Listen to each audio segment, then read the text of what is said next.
Iran construct చేసిన Chabahar పోర్ట్లో భారతదేశం కూడా ఒక భాగమే. షాహిద్ బెహెస్టీ టర్మినల్ మనం కన్స్ట్రక్ట్ చేస్తున్నాం అనమాట.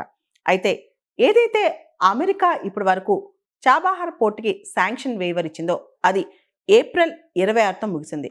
ఇక మీదట చాబహార్ పోర్ట్లో పెట్టుబడులు పెట్టాలన్నా, అక్కడ ఏదైనా కన్స్ట్రక్ట్ చేయాలన్నా అమెరికా పర్మిషన్ కంపల్సరీ, లేకపోతే అమెరికా ఆంక్షలు వేసే ప్రమాదం ఉంది. దీంతో ఇండియా చాబహార్ పోర్ట్ విషయంలో ముందుకెళ్లాలా లేదా అనే విషయంలో సందిగ్ధంలో పడింది. ఇక్కడ అసలు ఈ చాబహార్ పోర్ట్ ఏంటి, దాని రెలవెన్స్ ఏంటో ఒకసారి చూద్దాం.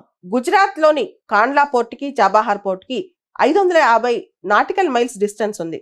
ముంబై పోర్టుకి చాబహార్ పోర్టుకి 786 నాటికల్ మైల్స్ దూరం ఉంది. చాబహార్ పోర్టుకు సంబంధించి భారత్ ఇరాన్ సహకారం, ఈ కాన్సెప్ట్ అనేది జనవరి 2003లో స్టార్ట్ అయింది. భారతదేశం తరఫున మన ప్రైమ్ మినిస్టర్ అప్పట్లో అటల్ బిహారీ వాజ్పేయి గారు, ఇరానియన్ ప్రెసిడెంట్ ఖతామి, వీళ్ళిద్దరికి కూడా అనేక కీ ఎలిమెంట్స్, అనేక కీ పాయింట్స్ లో ఇండియా ఇరాన్ కోఆపరేషన్ గురించి చూసుకుంటూ దానిలో కీలకంగా చాబహార్ని తీసుకొచ్చారు. సో 2003లోనే చాబహార్ పోర్టుకు సంబంధించి ఇండియా ఇరాన్ మధ్య చర్చలు జరిగాయి. అయితే ఆ తర్వాత ఇరాన్కి అగ్రరాజ్యానికి పడకపోవటం, ముఖ్యంగా America Iran, Iraq, north Korea ఈ 3 దేశాలని యాక్సిస్ ఆఫ్ ఈవిల్స్ అని పిలిచింది. అంతేకాకుండా అగ్రరాజ్యం ఆ తర్వాత ఇరాన్ పైన ఆంక్షలు విధించింది, ఇరాన్ అణు ప్రోగ్రాం కంప్లీట్ గా ఆపేయాలని చెప్పి. దీంతో చాబహార్ పోర్ట్ కూడా నత్తనడక నడిచింది. తిరిగి చాబహార్ పోర్ట్ వ్యవహారం 2015-16 సంవత్సరంలో వార్తలోకి వచ్చింది.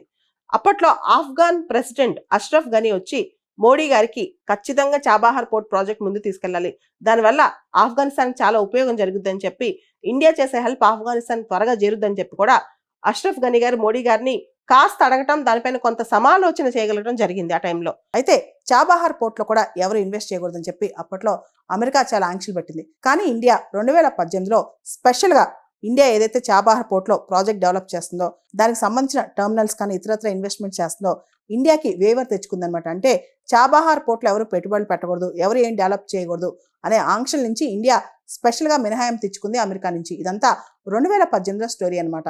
ఇక్కడ భారతదేశానికి ప్రత్యేకంగా ఇరాన్లో ఇన్వెస్ట్ చేయమంటానికి, చాబహార్ పోర్ట్ ఇన్వెస్ట్మెంట్స్కి అమెరికా ప్రయోజనాలు కూడా చాలా ఉన్నాయన్నమాట. చాబహార్ పోర్ట్కి అతి దగ్గరలో చైనా, పాకిస్తాన్లో గ్వాడార్ పోర్ట్ డెవలప్ చేస్తుందన్నమాట.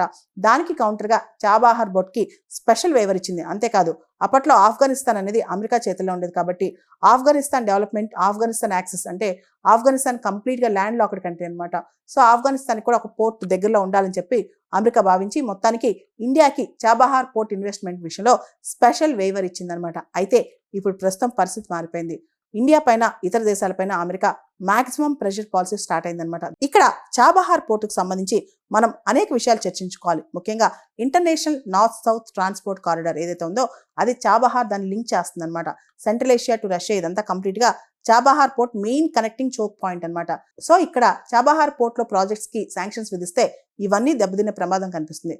దాంతోపాటు CPEC, China Pakistan economic corridor కావచ్చు, గ్వాడార్ పోర్ట్ కావచ్చు, వీటన్నిటిని కౌంటర్ చేస్తూ చాబహార్ పోర్ట్ని డెవలప్ చేస్తున్నారు. అయితే ఇప్పుడు ఈ సిపిసి కానీ, చైనా ప్రాబల్యం కానీ ఈ ప్రాంతంలో పెరిగే అవకాశం ఉంది.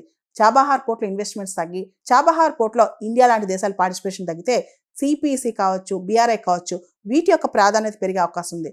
దాంతోపాటు ఆఫ్ఘనిస్తాన్ కంప్లీట్గా ల్యాండ్ లాక్డ్ కాబట్టి, పాకిస్తాన్తో మనకి యాక్సెస్ లేదు కాబట్టి ఎనర్జీ అండ్ ట్రేడ్ సెక్యూరిటీకి మనం కూడా చాబహార్ పోర్ట్ని ఒక లింకింగ్ పాయింట్గా వాడుకోవచ్చు అనమాట. అది కూడా మనం కోల్పోయినట్టు అవుద్ది. అంతేకాదు India Iran civilisational partners. America ఆంక్షల వల్ల, అమెరికా భయాల వల్ల ఇరాన్ని మనం ఇప్పటి వరకు చాలా వరకు పోగొట్టుకున్నాం. ఇప్పుడు ఇండియాకి ఇరాన్ దూరం అయిపోయింది, ఆఫ్ఘనిస్తాన్ మనం చేసే సపోర్ట్ దూరం అవుద్ది, దాంతోపాటు సెంట్రల్ ఏషియా కూడా మన లింక్స్ దూరం అవుతాయి అనమాట. ఇవన్నీ ఎఫెక్ట్స్ పడతాయి. ఇవన్నీ పక్కన పెడితే చైనాకి ప్రాబల్యం పెరిగే అవకాశం కనిపిస్తుంది అనమాట. ఎప్పుడైతే చాబహార్ పోర్ట్ని కట్టడి చేశారో చుట్టుపక్కల ఉన్న పోర్ట్స్ కానీ, ప్రాంతాలు కానీ ఇవన్నీ కూడా చైనా యొక్క స్ట్రెంత్లో, చైనా యొక్క కంట్రోల్లో ఉన్నాయన్నమాట. ఇవన్నీ చైనా యొక్క ప్రాబల్యం పెరిగే అవకాశం కనిపిస్తుంది. అమెరికా ఎప్పుడైతే పివోట్ టు ఏషియా పాలసీని డైల్యూట్ చేస్తుందో అప్పుడు ఆటోమేటిక్గా చైనా యొక్క స్ట్రెంత్ పెరుగుతుందన్నమాట. ఇండియా కావచ్చు, లేకపోతే రకరకాల పోర్ట్ డెవలప్మెంట్స్ కావచ్చు, ఎప్పుడైతే అమెరికా ఇలాంటి పోర్ట్ డెవలప్మెంట్స్లో ఆంక్షలు విధిస్తూ ప్రెషర్ పెట్టుద్దో ఆటోమేటిక్గా చైనా యొక్క ప్రాబల్యం బాగా పెరిగిపోద్ది అనమాట.